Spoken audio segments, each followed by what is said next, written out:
आज हम आपके सामने लेकर आ रहे हैं एक ऐसा मामला जिसे सुनकर आपके होश उड़ जाएंगे।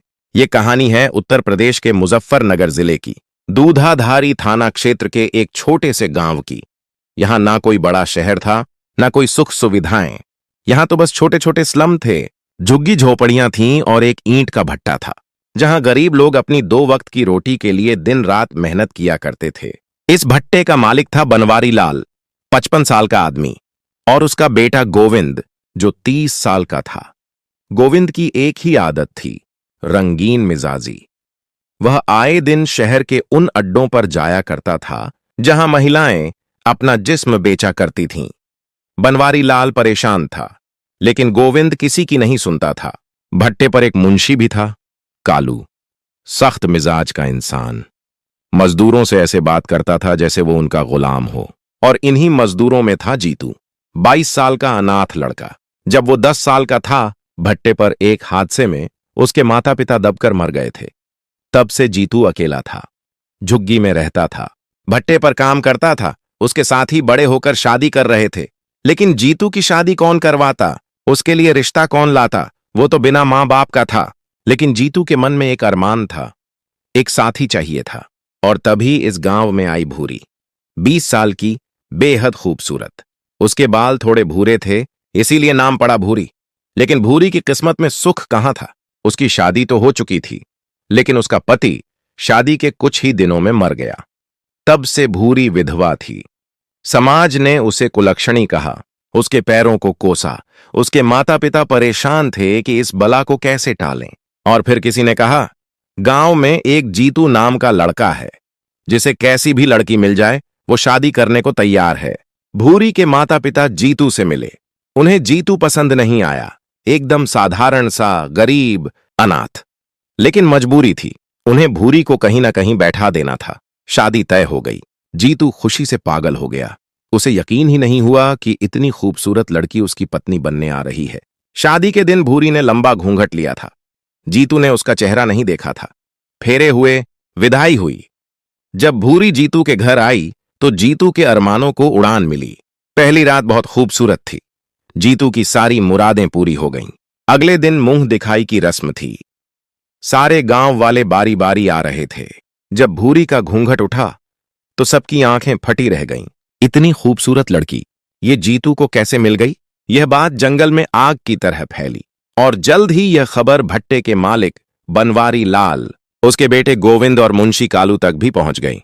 तीनों कार में बैठकर जीतू के घर पहुंचे। जीतू की तो तारीफ होने लगी। अरे वाह, जीतू ने तो कमाल ही कर दिया। लेकिन जब इन तीनों ने भूरी को देखा तो उनकी आंखें भी फटी रह गईं। गोविंद के दिल में एक जहर घर कर गया। इतनी खूबसूरत लड़की जीतू जैसे मजदूर के पलंग पर क्या कर रही है? ये लड़की तो उसके पलंग पर होनी चाहिए। अब यहां से शुरू होती है दरिंदगी की कहानी।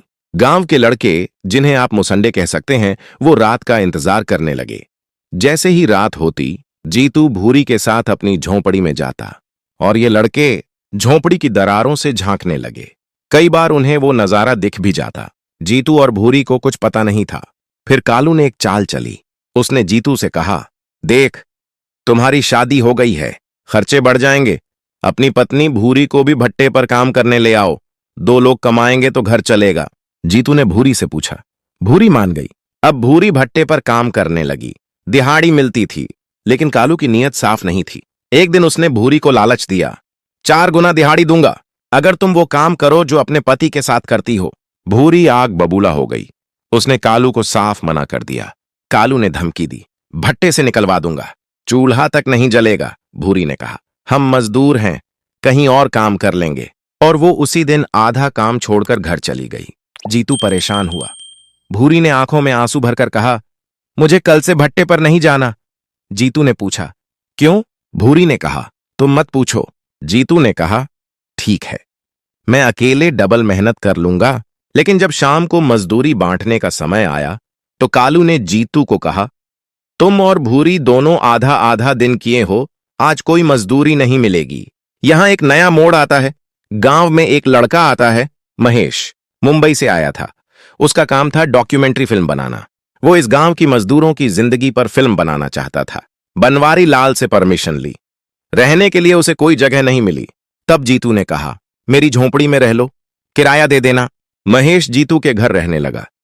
दिन भर वो भट्टे और बस्ती के फुटेज शूट करता, रात को घर आता। धीरे धीरे उसकी भूरी से बातें होने लगीं। भूरी ने उसे अपनी जिंदगी की सब दर्द भरी दास्तां सुनाई। महेश ने उसे सहानुभूति दी। उसने कभी भूरी को गलत निगाह से नहीं देखा। लेकिन एक रात जीतू हवेली पर चौकीदारी करने गया हुआ था। भूरी अकेली थी। महेश भी घर पर था। रात का सन्नाटा था। दोनों जवान थे। उनके बीच दूरियां घटती गईं और फिर एक बार गलती हो गई। भूरी ने वो काम कर लिया जो उसे नहीं करना चाहिए था। लेकिन गांव के मुसंडे वो दरारों से झांकते थे। उस रात उन्होंने भूरी और महेश को साथ देख लिया। अगले ही पल वो लड़के झोंपड़ी में घुस आए। भूरी और महेश कांप गए। लड़कों ने धमकी दी, पूरी बस्ती में बता देंगे, तुम्हें यहां रहने नहीं देंगे। महेश ने डरकर 10,000 रुपये उन्हें दे दिए।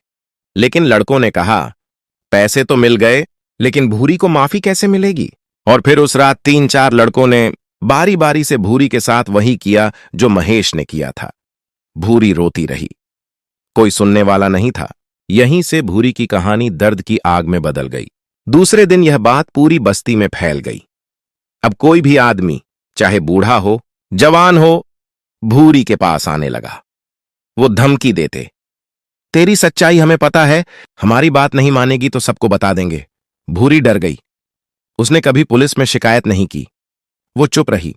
धीरे धीरे आधी से ज्यादा बस्ती के मर्द भूरी के साथ गलत कर चुके थे। कालू भी आया, गोविंद भी आया। भूरी अब एक नगर वधू बन चुकी थी। जैसे तैसे दिन कट रहे थे। उसकी तबीयत दिन ब दिन खराब होने लगी। वह कमजोर हो गई। बुखार आना, उल्टियां होना, दर्द। अब वो बस बिस्तर पर पड़ी रहती थी।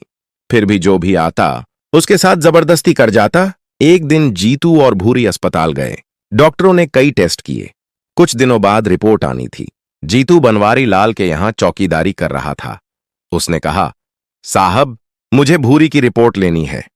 बनवारी ने कहा, नहीं, तू यहीं रुक, कालू को भेजता हूं। कालू भूरी को अस्पताल ले गया। डॉक्टर ने कालू को बाहर कर दिया। भूरी के सामने रिपोर्ट रखी। डॉक्टर ने कहा, तुम्हें गंभीर बीमारी है, HIV, एड्स। अभी तक इसका कोई इलाज नहीं है। यह कई पुरुषों से संबंध बनाने से फैलती है। भूरी के पैरों तले जमीन खिसक गई। वो रोने लगी। डॉक्टर ने कहा, बचना मुश्किल है। कालू ने पूछताछ की तो भूरी ने झूठ बोल दिया। लेकिन बाद में कालू खुद बीमार पड़ा। उसने टेस्ट कराया, वो भी पॉजिटिव था। उसने गोविंद को बताया, गोविंद भी पॉजिटिव। फिर सरकारी अस्पताल में इसी गांव के 101 लोग HIV पॉजिटिव पाए गए। पुलिस आई, जांच की। पता चला सभी संक्रमित मर्दों ने भूरी के साथ जबरदस्ती की थी। लेकिन सबसे हैरान करने वाली बात यह थी, जीतू को HIV नहीं था। जब पुलिस ने पूछा तो भूरी ने बताया, जीतू एक शरीफ इंसान था। उसने कभी भूरी पर जोर नहीं किया। भूरी जब मना कर देती थी तो जीतू मान जाता था। कई महीने हो गए थे उनके संबंध नहीं बने थे। जीतू उस हवेली पर चौकीदारी कर रहा था, भूरी से दूर, इसलिए वो बच गया। कुछ ही दिनों बाद भूरी की मौत हो गई। उसकी कब्र पर जीतू रो रहा था, कह रहा था, भूरी, तुम यह बीमारी मुझे भी दे देती। अब इस अकेली जिंदगी का क्या करूंगा? माता पिता बचपन में चले गए, अब तुम भी चली गईं। वहां मौजूद हर डॉक्टर, हर नर्स की आंखें नम थीं। दोस्तों, ये सिर्फ एक कहानी नहीं है। ये हमारे समाज का वो दर्पण है जिसमें हमें अपनी ही सच्चाई दिखती है। एक छोटी सी गलती, एक कमजोरी, और फिर पूरा गांव बर्बाद। भूरी ने एक बार गलत किया, लेकिन उसके साथ जो हुआ वो नरक से भी बदतर था। और जिन दरिंदों ने यह सब किया, उनकी सजा भी उन्हें मिल चुकी है, एड्स जैसी लाइलाज बीमारी। तो दोस्तों, इस कहानी को सुनाने का मकसद आपको सतर्क करना है। आपके क्या विचार हैं? कमेंट में जरूर बताएं। वीडियो अच्छी लगी तो लाइक करें, शेयर करें। चैनल सब्सक्राइब नहीं किया तो अभी कर लें। धन्यवाद।